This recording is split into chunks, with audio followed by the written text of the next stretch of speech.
Hello friends, welcome है आप लोगों का मेरे चैनल लिसन फ्रॉम लता में। फ्रेंड्स, आज की जो मोटिवेशनल बुक है वो है रिच डैड और पुअर डैड। इस बुक का नाम है, जिसे कि रॉबर्ट कियोसाकी ने लिखा है। तो फ्रेंड्स, वीडियो थोड़ी लंबी हो सकती है, पर किसी भी लॉजिक को समझने के लिए अगर आप उसकी गहराइयों को नहीं समझे तो फिर उस बुक को पढ़ने का कोई भी फ़ायदा नहीं होता। अगर आप किसी भी बुक का सार समझना चाहते हैं और उसे फॉलो करना चाहते हैं तो आपको उसे गहराई से समझना होगा, तभी आप उसे अपनी ज़िंदगी में उतार सकते हैं। तो इसीलिए वीडियो अगर लंबी भी हो तो आप लोग उसे पूरी सुने और अच्छी तरीके से उसे अपनी लाइफ में सक्सेस होने के लिए उसे फॉलो करें।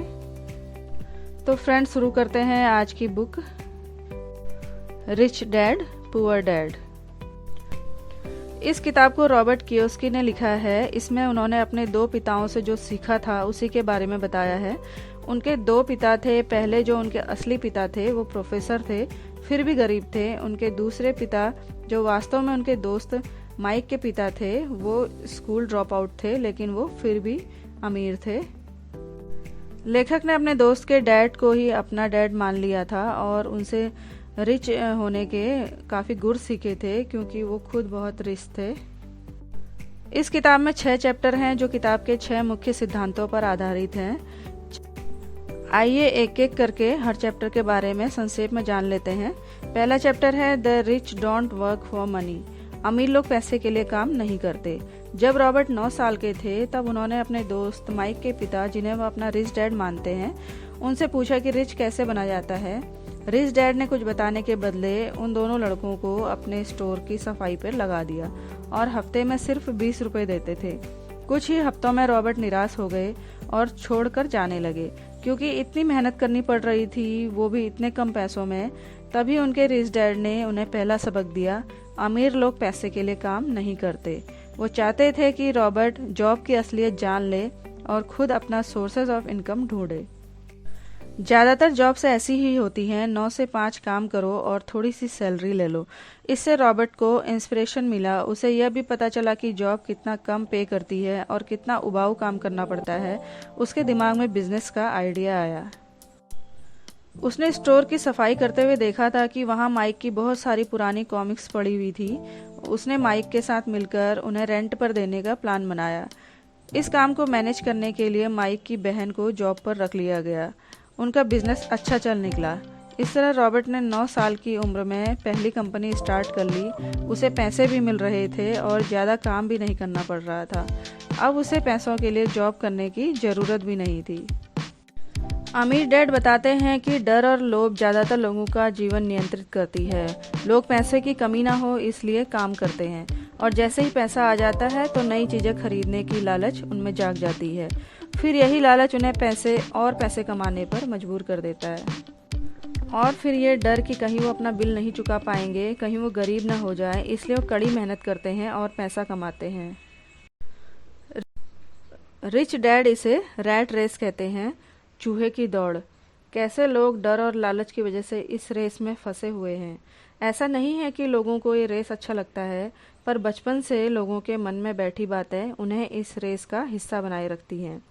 बचपन से ये सिखाई गई, अच्छे से पढ़ाई करो, अच्छी डिग्री लो, फिर एक अच्छी जॉब करो।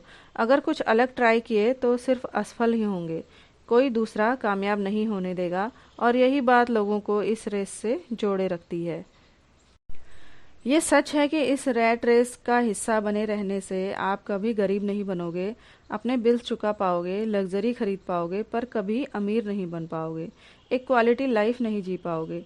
रिटायरमेंट तक रोज उस बोरिंग रूटीन को फॉलो करना पड़ेगा।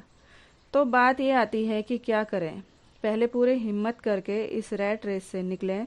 ऐसा कुछ करें जिसमें आप पैसों के लिए काम न करें, बल्कि पैसा आपके लिए काम करे। और ये तभी संभव है जब आप फाइनेंशियल नॉलेज लेंगे। दूसरा चैप्टर है व्हाई टीच फाइनेंशियल लिटरेसी। लोगों को पैसे की शिक्षा क्यों दी जानी चाहिए। महत्वपूर्ण यह नहीं कि आप कितना पैसा कमाते हैं, महत्वपूर्ण तो यह है कि आप कितना पैसा रखते हैं। आर्थिक साक्षरता सीखना बहुत ही ज़रूरी है। जिनमें ये कमी होती है वो चाहे जितने भी पैसे कमा लें, वो हमेशा गरीब ही रहते हैं। बहुत से लोग लॉटरी में करोड़ों कमाते हैं पर बाद में उसे गंवा भी देते हैं। फाइनेंशियल लिटरेसी का मतलब है पैसों को काम करने का तरीका और उसकी समझ। कई टैलेंटेड लोग इस नॉलेज की कमी की वजह से अब भी रैट रेस में फंसे हुए हैं। उन्हें यह भी नहीं पता कि वो कितने पैसे टैक्स में खो रहे हैं। इस रैट रेस से निकलने के लिए जो मेन पॉइंट लेखक ने इस चैप्टर में बताया है वो है एसेट एंड लायबिलिटीज़ की समझ। जिन्हें ये समझ आ जाती है वो एक दिन अमीर बन जाते हैं। इसे समझ गए तो आप बड़े बड़े एमबीए करने वालों से भी आगे बढ़ जाएंगे। आइए आसान शब्दों में समझते हैं एसेट एंड लायबिलिटीज़ होते क्या हैं। एसेट, जो भी चीज़ आपकी जेब में पैसा डालती है वो एसेट है। लायबिलिटी, जो भी चीज़ आपकी जेब से पैसा निकालती है वो लायबिलिटी है। एग्जाम्पल के लिए, अगर आपके पास एक कार आपने लोन पर ली है तो वो आपकी सिर्फ लायबिलिटी है, क्योंकि वो आपकी जेब से पैसा निकाल रही है। पेट्रोल के लिए भी आपकी जेब से पैसा जा रहा है। उसी कार को आप एसेट भी बना सकते हैं। अगर आप उसे ओला उबर से लिंक कर देते हैं और ड्राइवर रख लेते हैं तो वही कार आपकी जेब में पैसा डालने लगेगी। तो दोस्तों, है ना कमाल की ट्रिक। अगर आप 50 लाख का घर लोन पर लेते हैं तो वो आपकी लायबिलिटी है, क्योंकि आप उसे लोन पर लेते हैं, 25 साल तक उसका किस्त भरते हैं, वो भी ब्याज के साथ। इसके विपरीत अगर आप उस 50 लाख को एफडी कर दें और पीपीएफ में रखते हैं तो वही पैसा 10 से 15 साल में दुगना हो जाएगा। फिर आप जो घर लेंगे वो एक तरह से फ्री में होगा। फिर उस घर का कोई खाली कमरा आप किराए पे दे सकते हैं। इस तरह से वो आपका एसेट हो जाएगा। इसलिए अमीर डैडी कहते हैं कि एसेट को बढ़ाओ और लायबिलिटीज़ को कम रखो, तभी आप अमीर बन पाओगे। एसेट जैसे कि बॉन्ड्स, स्टॉक में इन्वेस्ट करना, रियल एस्टेट में पैसा लगाना इत्यादि, जो आपको पैसा कमा के दे। ऐसे बिजनेस जिसमें आपकी प्रेजेंस ज़रूरी नहीं पर वो काम कर रही हो, आपको कमा के दे रही हो। आपने एक बार पैसा लगा दिया, लोगों को ट्रेन कर दिया, फिर वो बिजनेस अपने आप ग्रो करती जाएगी। थर्ड चैप्टर है माइंड योर ओन बिजनेस। अपने खुद के काम पे ध्यान केंद्रित करें। अमीर लोग अपने संपत्ति वाले कॉलम पर ध्यान केंद्रित करते हैं, जबकि बाकी सभी अपने इनकम स्टेटमेंट पर ध्यान केंद्रित करते हैं। हमें खुद के काम पे ध्यान देना चाहिए। अगर आप नौकरी कर रहे हो तो उसमें वो सारे गुर सीख लीजिए जो आपके खुद के काम आएंगे और आपको ग्रो करने में मदद करेंगे। मैकडोनाल्ड के मालिक बर्गर के बिजनेस के साथ रियल एस्टेट का बिजनेस भी करते थे, इसीलिए वो इतना अमीर बने। उसी तरह रॉबर्ट भी जॉब करने के साथ साथ एसेट्स बनाने में लगे रहे, रियल एस्टेट खरीदना और बेचना, जिससे वो अपनी जॉब से कई गुना कमा लेते थे। ऑथर कहते हैं अपने जॉब के साथ वो स्किल्स भी सीखो जिससे आप अपना बिजनेस खड़ा कर सको। फाइनेंशियल नॉलेज लेकर एसेट्स बनाने में लग जाओ। जॉब से उतना ही इनकम होता है जिससे हम सिर्फ अपना बिल पे कर सकते हैं, पर एसेट बनाना, उसे ग्रो करने से ही सही में हम अमीर बन सकते हैं। फोर्थ है टैक्स का इतिहास और कॉरपोरेशन की शक्ति, the history of taxes and the power of corporation. अगर आप पैसे के लिए काम करते हैं तो आप शक्ति अपने नियोक्ता के हवाले कर देते हैं। अगर पैसा आपके लिए काम करता है तो आप शक्ति अपने पास रखते हैं और उसे नियंत्रित करते हैं। इस लेसन में ऑथर टैक्स का इतिहास बताते हैं। टैक्स की शुरुआत अमीर और गरीब के बीच की जो गैप होती है उसको ख़त्म करने के लिए हुई थी। अमीरों पर टैक्स लगाया जाता था और उन पैसों को गरीबों की सुविधा के लिए खर्च किया जाता था। पर बाद में मध्यम वर्गीय लोगों पर भी टैक्स लागू हो गया। पर अब सिर्फ सरकारी खाते में जो ज़्यादा टैक्स जाता है वो मध्यम वर्गीय लोगों से ही जाता है। अमीर लोग अपनी सूझबूझ और चतुराई से टैक्स देने से बच जाते हैं। अमीर पहले कमाता है फिर खर्च करता है, अगर कुछ बच जाता है तब टैक्स पे करता है। पर मिडिल क्लास और अपर मिडिल क्लास लोग पहले कमाते हैं, फिर टैक्स भरते हैं और फिर जो बचता है उसे खर्च करते हैं। फिफ्थ चैप्टर है अमीर लोग पैसे का आविष्कार करते हैं, द रिच इन्वेंट मनी। संसार में अक्सर चतुर नहीं साहसी लोग ही आगे बढ़ते हैं। इस चैप्टर में लेखक ने अमीरों के सीक्रेट बताए हैं कि किस तरह से वो पैसे का आविष्कार करते हैं, मतलब पैसों से पैसा बनाते हैं।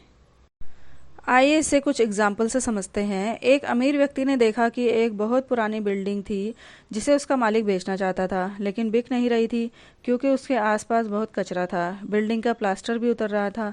उस अमीर व्यक्ति ने वो बिल्डिंग बहुत ही सस्ते दाम पे खरीद ली। उसके बाद उसका रिनोवेशन किया, आसपास का कूड़ा साफ करवाया, वहाँ गार्डन लगवाया और फिर उसे बिल्डिंग को 5 गुना से भी ज़्यादा दाम पर बेच दिया।